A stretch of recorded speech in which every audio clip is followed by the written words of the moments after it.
Hello అందరికీ ఎలా ఉన్నారు? ఈరోజైతే పన్నీర్ నార్త్ ఇండియన్ స్టైల్‌లో ఎలా వండుతారో ఒకసారి చూసేద్దామండి.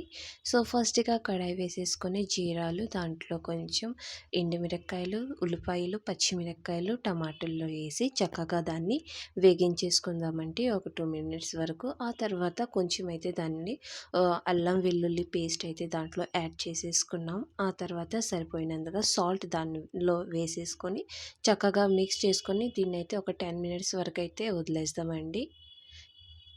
10 మినిట్స్ తర్వాత చక్కగా అన్నీ వేగిపోయాయండి. సో, ఇప్పుడు దీన్ని చల్లగా అయిన తర్వాత ఒక మిక్సీలో అయితే దీన్ని చక్కగా పేస్ట్‌లో అయితే రెడీ చేసేసుకుందాం.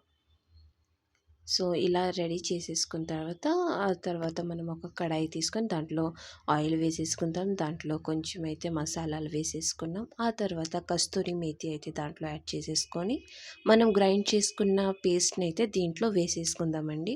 ఒక 5 మినిట్స్ వరకు దీన్ని చక్కగా వదిలేస్తామండి మిక్స్ చేసిన తర్వాత. ఆ తర్వాత మనం దాంట్లో సరిపోయినంతగా సాల్ట్ వేసేసుకుందాం.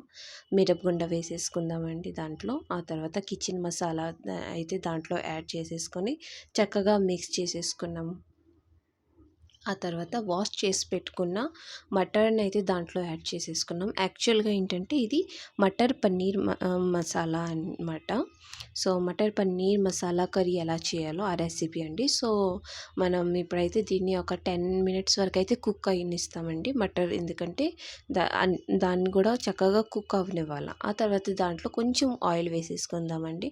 మీకు సరిపోయినంతగా గ్రేవీ దీంట్లో రెడీ చేసేసుకోండి. సో, ఇంకొంచెం వాటర్ అయితే మేము యాడ్ చేసాము దీంట్లో.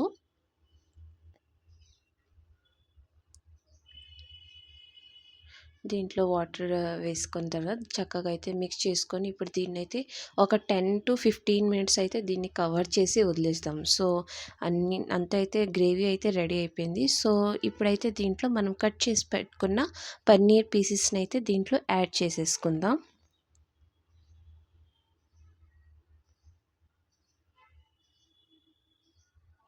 సో, పన్నీర్ వేసేసుకున్న తర్వాత దీన్నైతే మెల్లగా మనం మిక్స్ చేయాలా, లేకపోతే పన్నీర్ అనేది పేస్ట్ అయిపోతుంది.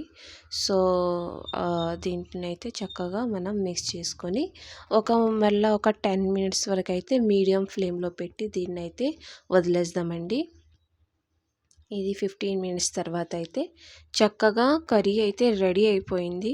సో, ఇంకా దీన్ని చక్కగా మిక్స్ చేసుకున్న తర్వాత మళ్ళా ఒక 10 మినిట్స్ అయితే దీన్ని ఒక లో ఫ్లేమ్లో పెట్టి దీన్నైతే వదిలేద్దామండి.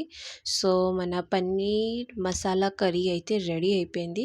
సో, ఈ రెసిపీ మీకు నచ్చితే వీడియోని లైక్ చేయండి. ఛానల్ని సబ్స్క్రైబ్ చేయకపోతే సబ్స్క్రైబ్ కూడా చేసుకోండి. Thank you for watching this video. Bye.